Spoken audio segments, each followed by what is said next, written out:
During this time of year, I'm often asked, how do we handle anniversaries or reminders, especially the holidays?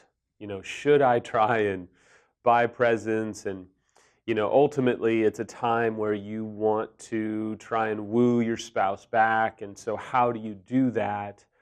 And so today I want to answer the question that I have been asked a few times over the last few months, which is it right as an unfaithful spouse to try and woo your spouse back? When do you do that? How do you do that? So we'll talk about that today. For starters, I want to tell you that trying to woo your betrayed spouse back is not for the faint of heart. It's just not easy.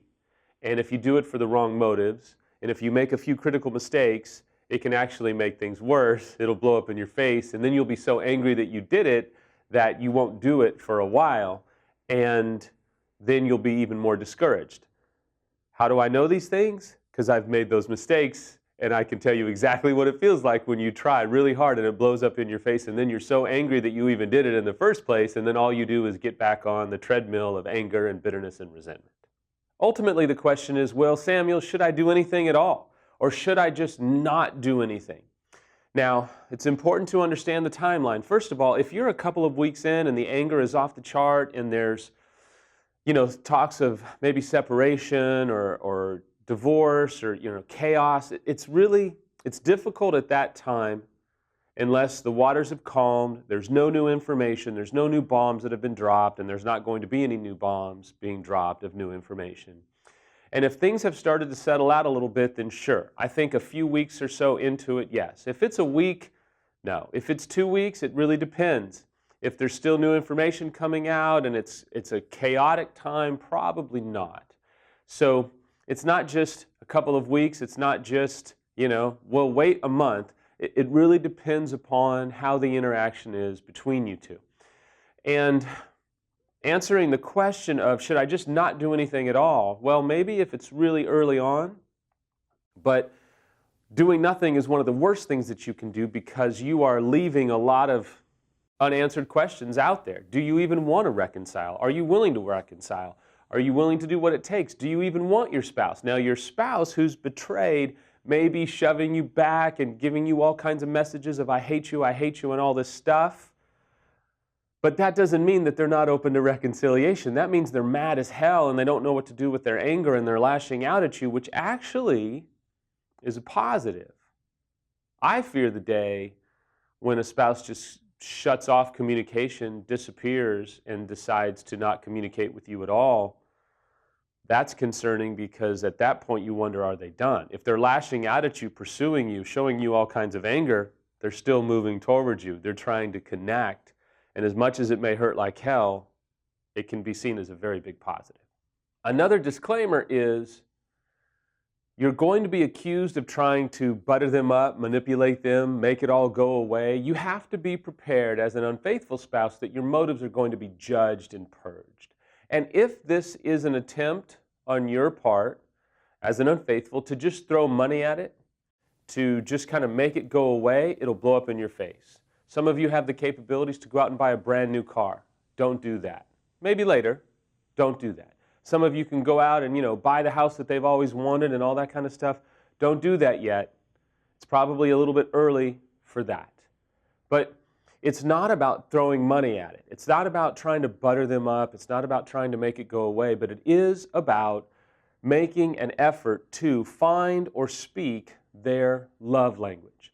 If you don't know their love language, then this is a great opportunity to find out more about what their true love language is. Because if you're going to try and woo them back, if you just kind of throw money at it, and if you just try and wing it, you will be perceived as a manipulator who's just trying to make it go away, who is just sorry that they got caught, who isn't genuinely sorry for their actions.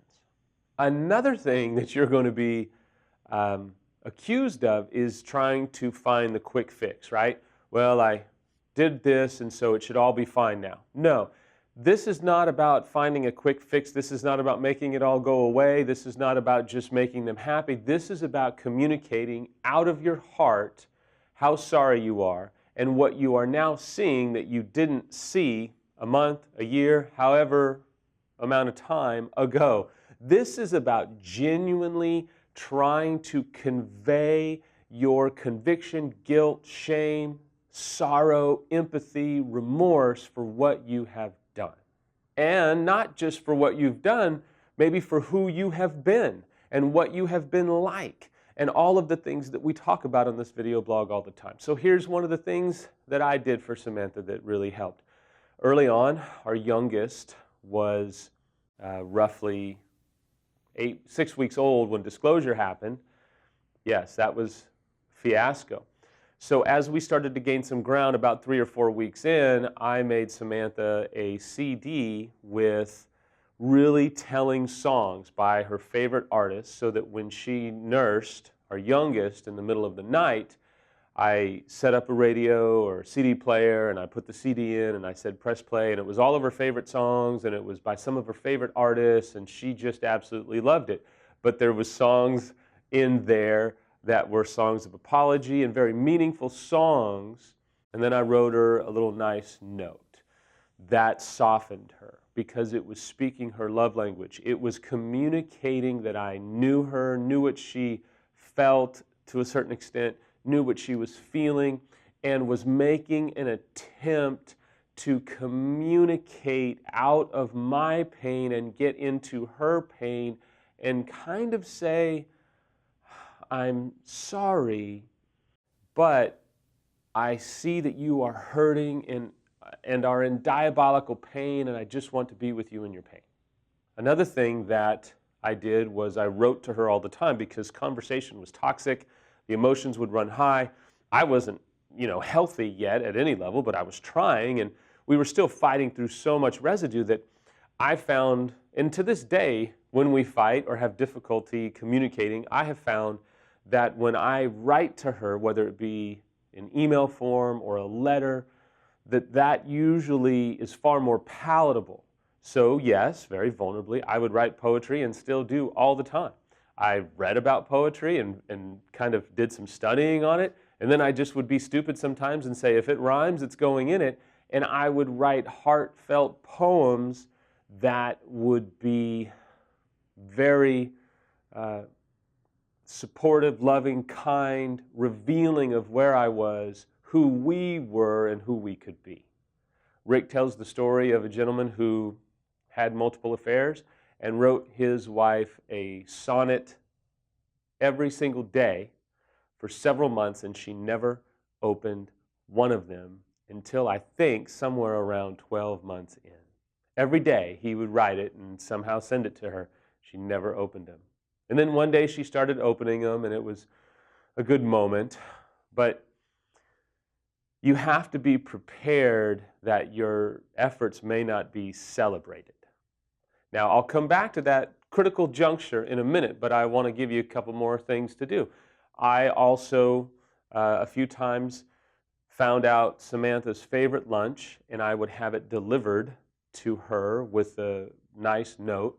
I did certain things where I found a meal that she really loved and either would cook it or I would go and buy it and bring it to her and have a nice note or a nice card because it communicated, I know what you love. I know what you like. These are just ideas that worked for us.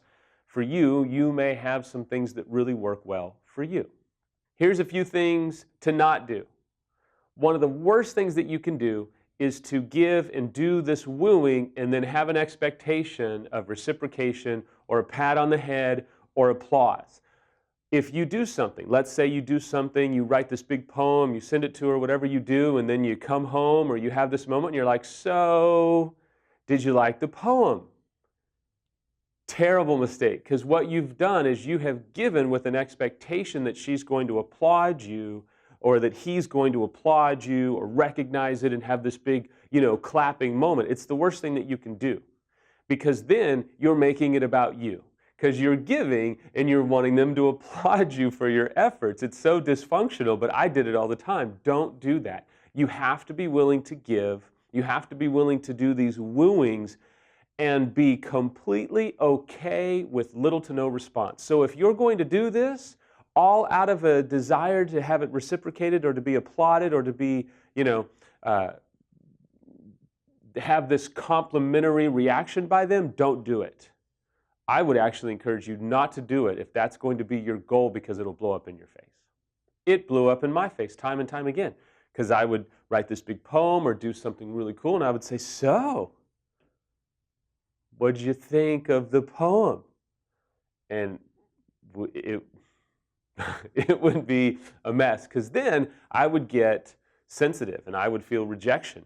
And then I would feel frustration. And so then we would go back and forth. You're never happy. It's never enough. You don't even appreciate me. Now we're in this huge fight, all because I gave under the auspices of she's going to think I'm great and we're going to have this great moment and maybe even be physically intimate. Again, I was making it all about me. So you can't fish for approval or acceptance. You have to be willing to give and simply say, this is how I feel. This is how much I love you. This is how sorry I am. And then, finally, you have to be prepared for them to completely shred it. The fact is, they may not be ready. They may not know how to react. They may just still be angry. They may just be having a bad day. It didn't come at the right time. I don't know. But you have to be prepared. And I hate to say expect, but I would have little to no expectation. That's a better phrase, because there's going to be lots of times when you go out and you do something. You may even spend a lot of money, and they simply say, thanks. They may not even say anything. You may write these poems or do something creative, and they don't say anything at all. Now, my appeal to you, if I was sitting across from you having a drink, I would say, it's working. They may not be saying anything, but don't stop unless they tell you to stop. Because if they tell you to stop, then you need to respect that. But if they don't tell you to stop, it's working because they're slowly but surely reading what you're writing or saying or whatever you're doing. It is helping to soften them, even if they don't really say anything, because it is a form of weaponry to attack the dark voices and the doubt and the oppression and the horrendous triggers and reminders that the betrayed spouse deals with every single day. This is a part of warfare to combat that darkness that they feel, and it's ministering to their heart slowly but surely, so don't give up. Now, let me talk to you betrayed spouses really quick. This is my caveat. I know that your unfaithful spouse trying to woo you back may piss you off. It may send you over the edge. I get it. It just may be too early. Maybe it's a bad poem. Maybe their efforts are just, but my appeal to you is that at least they're trying. My appeal to you is that at least they're doing what they can. If they flip the script and they make it about them again, I'm sorry. They may do that anyway. Even though I've thrown out this big appeal to not do that, they still may do that because it's a habit and it's part of the deficiency in their soul. But if you shred it constantly, if you reject it with respect to the time frame of where every single situation is, as an unfaithful, it may push them away to the point where they may stop doing it, and then you may be even more mad. And again, I know that this is sensitive, right? I know that you still have been put through hell, so a simple note, card, email, gift, dinner, that doesn't make it go away, I know. But there is a point where even Samantha hit a point where she was like, he's trying. And if I keep rejecting his efforts, eventually he's going to give up, and that's not what we want. So my appeal is take it slow. See how it goes. If they make it about them, man, I'm sorry. But if they're trying, if they're putting some effort into it, try not to discourage it. Try to embrace it. But that does not mean that everything's fine now, right? It just means they're trying. The goal is progress, not perfection.